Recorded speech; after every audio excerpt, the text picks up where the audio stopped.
marcar también en los tribunales 2026. Y es que la Fiscalía ha pedido al Supremo que anule la sentencia contra Álvaro García Ortiz, contra el exfiscal general del Estado. ¿En qué se basa, Daría?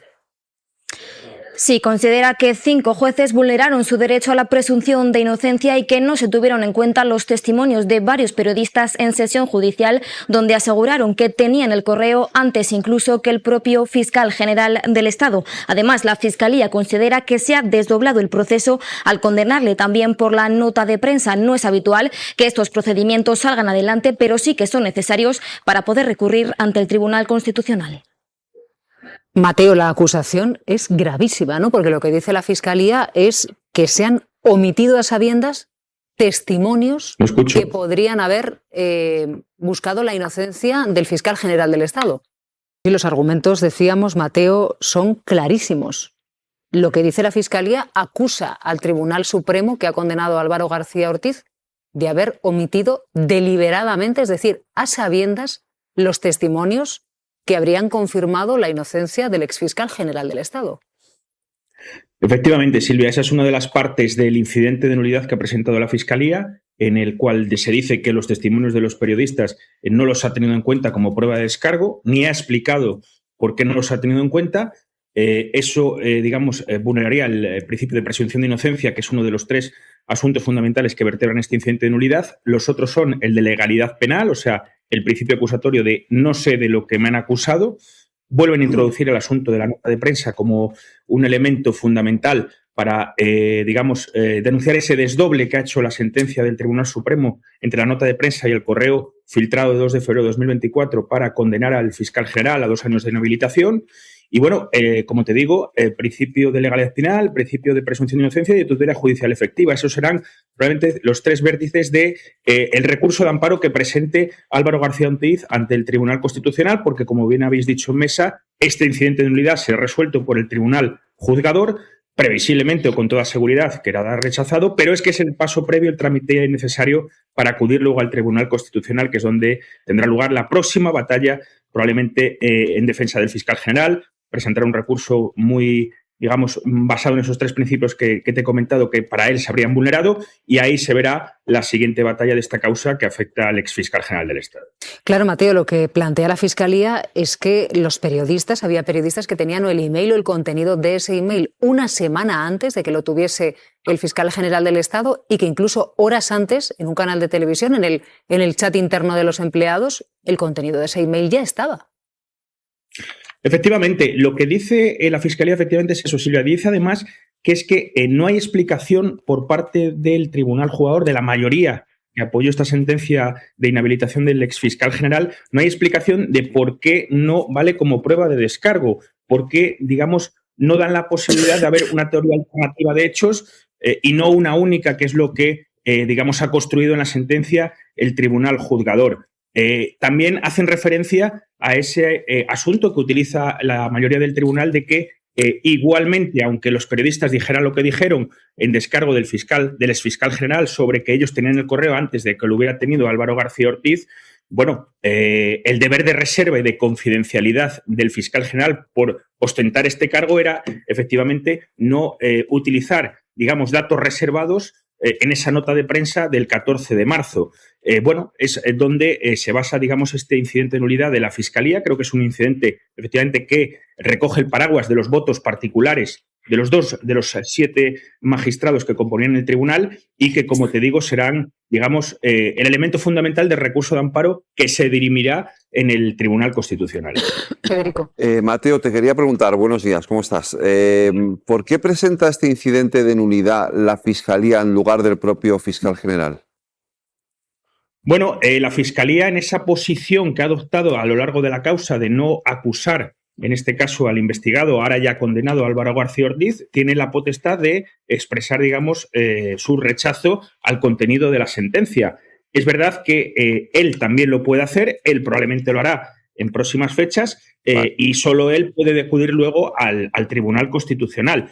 Pero bueno, es verdad que no es, digamos, algo que veamos con asiduidad, ¿no? El hecho de que la Fiscalía presente un incidente de nulidad, pero sí que, digamos, concuerda con la posición que han mantenido a lo largo de la causa y, elementos fundamentales para mí, Federico, como es ese principio de legalidad penal que se dice que se ha vulnerado, o sea, el principio acusatorio de no sé de lo que han acusado en este caso al investigado y, con términos bastante contundentes contra el tribunal. Ya habíamos visto que ha sido un caso donde, digamos, el choque institucional ha sido evidente y lo hemos visto todos en directo, ¿no? Y ahora con este incidente de nulidad se ve claramente que las posturas entre la mayoría del tribunal y la Fiscalía son diametralmente opuestas. Claro, es que Joaquín, nos decía Federico, es que a partir de ahora, ¿qué es lo que va a suceder? Porque lo que ha hecho la Fiscalía es quejarse ante el Supremo de la condena a Álvaro García Ortiz que ha impuesto el propio Supremo. Entonces la Fiscalía va ahora y le dice, oiga, ustedes se han saltado a la torera, en mi opinión, la presunción de inocencia y el derecho a la defensa de Álvaro García Ortiz. ¿A partir de ahora qué va a suceder? A partir de ahora va a tener que resolver el Tribunal Supremo este incidente de nulidad, aunque es cierto que desde una perspectiva formal sería posible que el propio Supremo acordara la nulidad, por eso está previsto en la ley. En la práctica parece bastante obvio que no es nada probable que pueda estimarse, fundamentalmente porque algunas de estas cuestiones ya se han valorado o bien en la propia sentencia, o bien en la argumentación, ¿no? Que debió expirar la resolución judicial. Por tanto, es muy difícil, ¿no?, que el Tribunal Supremo se rectifique a sí mismo sobre cuestiones tan importantes que ya han sido decididas. A partir de ahí, este incidente, como os ha comentado, es preceptivo antes de que se pueda interponer el recurso de amparo ante el Tribunal Constitucional, y después tendrá que ser el Tribunal Constitucional el que decida sobre el recurso que se presente, en mi opinión, con ciertas probabilidades de que pueda prosperar a la vista de los votos particulares y que efectivamente hay derechos fundamentales, como en este caso a la presunción de inocencia, el derecho de defensa y otros derechos fundamentales que pudieron vulnerarse durante la instrucción que podrían llevar a ese amparo por parte del Constitucional. ¿Y podemos hablar de plazos? Es decir, ahora el Supremo tiene algún tipo de plazo para pronunciarse sobre la queja de la Fiscalía antes de que recurra la Fiscalía o el propio Álvaro García Ortiz, mejor dicho, al Tribunal Constitucional. Sí, vamos, lo más previsible es que en pocos días o en semanas esté resuelto el incidente de nulidad, y sí que es más imprevisible el propio calendario del Tribunal Constitucional, porque como hemos visto, ha habido temas que se han resuelto en pocos meses y algunos han estado años para resolverse. Depende del propio criterio de señalamientos y de resoluciones del Tribunal Constitucional. Perfectamente, si lo comparamos, por ejemplo, con los recursos del proceso, podría estar resuelto en unos meses o en un año, pero hay recursos, recordemos, por ejemplo, el que se planteó contra la ley del aborto, que estuvo años para resolverse. Es una incógnita realmente de cuánto tiempo podría tardar el Constitucional en resolver. ¿Podéis imaginar que esta condena vaya al Tribunal Constitucional? Ahí pueden pasar dos cosas. Que el Constitucional diga, oiga, pues el Supremo lo hizo bien, que es lo que debería suceder, ¿no? Que un tribunal como el Supremo no vulnere un derecho a la defensa o la presunción de inocencia. Pero ¿y si pasase lo contrario? ¿Y si el Constitucional dijese, el Tribunal Supremo se ha saltado a la torera, ¿no?, el derecho a la defensa y el derecho a la presunción de inocencia? Habrá que acatarlo, ¿no? Igual bueno, que pero quiero decir, la gravedad, ¿no? La que tiene es tremendo, porque claro, como el Supremo ha vulnerado el derecho a la defensa de un ciudadano que además era fiscal general del Estado. Y nada más ni nada menos que el principio de inocencia. En duda pro reo, quiero decir que estamos hablando de principio de legalidad, como dice Giovanni, de tres principios clave en los procesos penales. Si realmente el Tribunal Constitucional, como tú bien apuntas, pues decide que se han vulnerado derechos fundamentales, en este caso del investigado, hombre, claro que es un precedente. Pero ya sabes lo que van a decir. Muy importante y muy grave, claro.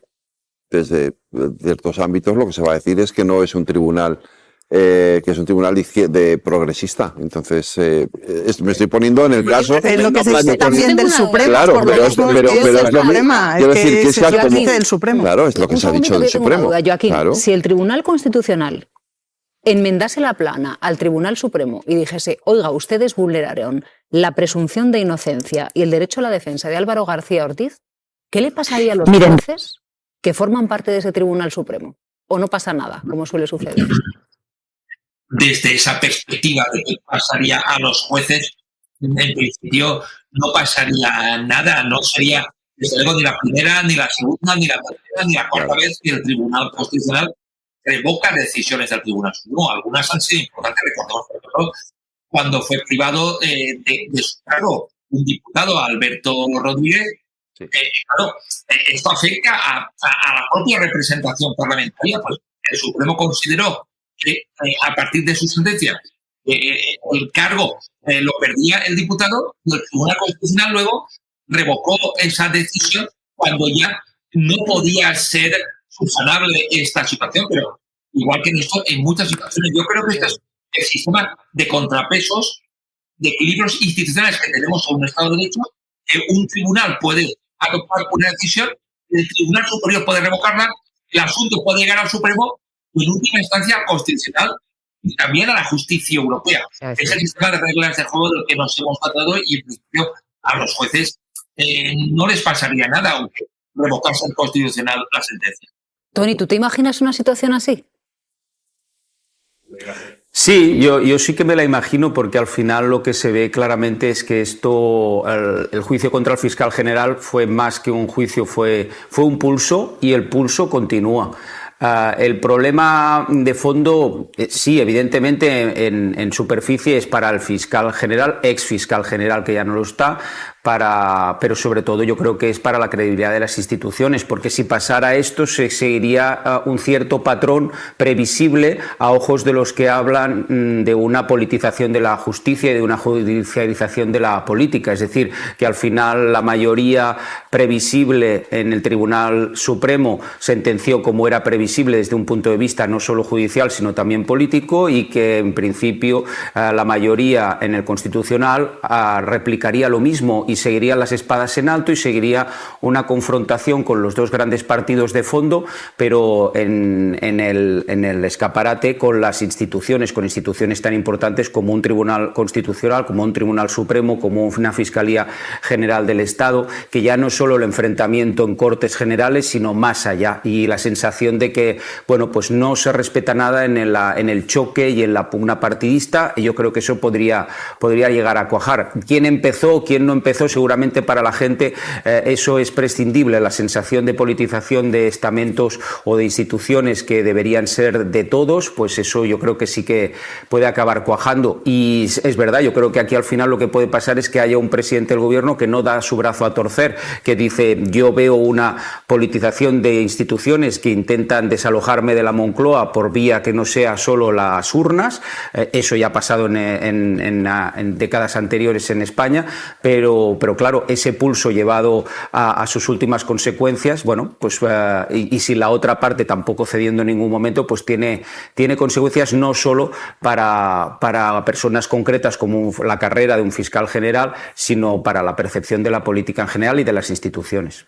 Claro, es que en España la instancia más alta sobre los derechos fundamentales es el Tribunal Constitucional, pero en todo caso yo estaba haciendo memoria, esto ya sucedió. Sí. La justicia europea tumbó una decisión de la Audiencia Nacional apoyada por el Supremo que era cárcel para Otegi. Bueno. Pasó 6 años en prisión, que en aquel momento, como era Arnaldo Otegi, pasó sin pena ni gloria, pero claro, es que ahora tenemos delante al fiscal general, ex fiscal general del Estado, Isabel. Efectivamente, y en el caso de los ERES en Andalucía, la Audiencia Provincial condenó a Chávez y a Greñán, expresidentes de la Junta de Andalucía.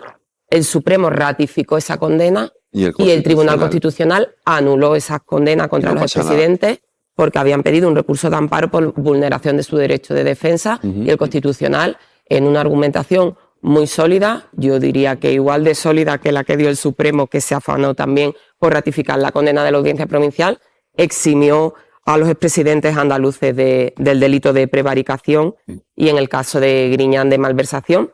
Y la Audiencia de Sevilla ha pedido amparo al Tribunal Europeo y ahora mismo estamos pendientes de que desde Estrasburgo se diga la última palabra. Es decir, nuestro sistema judicial es así, son contrapesos y son garantías.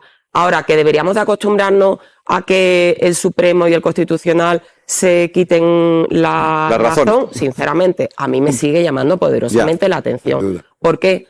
Pues porque a mí en el caso del fiscal general del Estado, sin tener un conocimiento profundo de leyes, porque yo no soy abogada, es que a mí me parece más sólida la argumentación del voto particular de las dos magistradas, de Susana Polo y Ana Ferrer, que la propia argumentación de la sentencia en contra. O sea, quiero decir que a la hora de interpretar la ley y de por qué se condena o se pide que no se condene a alguien como el fiscal general del Estado, parece que todo vale, ¿no? Y a mí sí me gustaría decir que en el incidente de nulidad que presenta la Fiscalía hay dos cosas que son muy importantes. Una la hemos referido y es que se quita credibilidad a los testimonios de los periodistas que demuestran que una semana antes ya conocían el contenido del mail. Y otro es que se mete como prueba para condenar al fiscal una nota de prensa que se considera delictiva y que al principio de la instrucción se dijo, estupendo, esto no es delito, esto no lo vamos a juzgar. O sea, que ahí hay un cambio.